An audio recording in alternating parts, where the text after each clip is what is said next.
Hey everyone, just doing a follow-up video on one that I did yesterday regarding subbing on white glitter vinyl. And I made this one here a few days ago, and I made this one here yesterday on that video. So now I got some inexpensive black shirts from Walmart, and so they're only like $3.88 each. So what I'm gonna do now is I'm actually gonna press this subbed images onto the shirts. So what I've also done is I've actually set my press for 320 degrees for 10 seconds. So this is going to be pretty quick press. And so I'm going to get this set up here in a second. Now, even though it's only 320 on the press, you will get some burn marks. So what I'm using is I'm actually using a pillow pad to raise the actual print so that I don't burn my my neckline where the seams. Now, before I do that, and I'm going to put this one here aside for now, what I've done is I've actually creased the, if you noticed here, you can probably barely see it. So I've actually creased the shirt by putting it on the press for a couple of seconds, both this way and then this way here. So now I know the center of my shirt is like right here.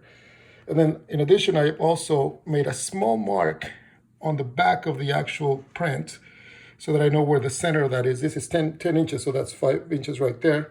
Then I also measure down to the actual line, which again is very barely visible here.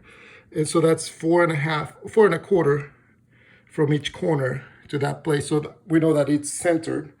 And this helps you with placement. I struggle with placement, so this is beneficial if you're working on that same thing. So now what I've done is I've centered the print. So I've got my crease mark right here. That's the center of the top. Then I've got a couple of crease marks here for the center. So they're about 4.25 inches from the top. So I was gonna make sure that my print is even while sitting on top of a pad. Next is I'm actually taking just my butcher paper, putting it on top. And by the way, this is at light pressure. So we're only doing this for 10 seconds. Lift this off, move this out of the way. Take the cover off. Here's our shirt, nicely pressed. So here's our finished t-shirt. And so people were asking about, does it come off? And so no, it's a pretty well set print on the shirt. So I folded this next one in half, long ways, right, to press it, and then I just put the pad underneath, move the seams out so that it doesn't create a burn mark right there. So this will be the center of our shirt.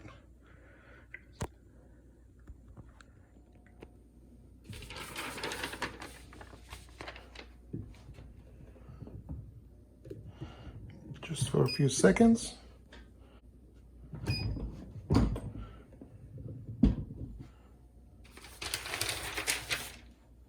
You can see the crease. And then I've actually folded at the bottom of the armpits so that I can find the actual horizontal line.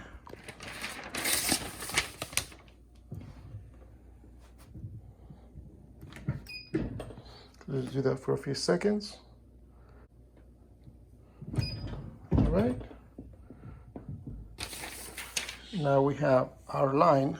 That's the center of the. Now, if you look at the actual shirt, you follow the right there and then right here. That's the center of your shirt. So then I'm going to place the decal right here, and then I did make a small marking right there to denote the center. This is a 10-inch decal, so I'm doing that. All right, so then I've got my design centered with the top here, right, with both sides, and then also the distance from the halfway mark, which is about right here, down, and then I'm about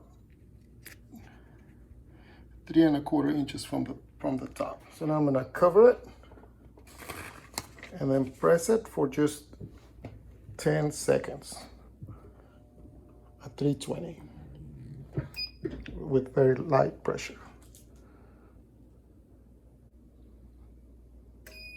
All right, once we're done, open this up Take the cover off, and there's my print ready to go on the garment. So here are both of the finished shirts. Now, did learn a couple of things while experimenting with this, is that next time I will cut this out and remove the background and just use the lettering here and then the outline of him, because all this extra vinyl give it a heavier feel. So heavy hand. Same, this one's smaller, so wasn't as bad, but it'd probably be the same thing here. So I can cut this with a cutter and just leave the big components on it.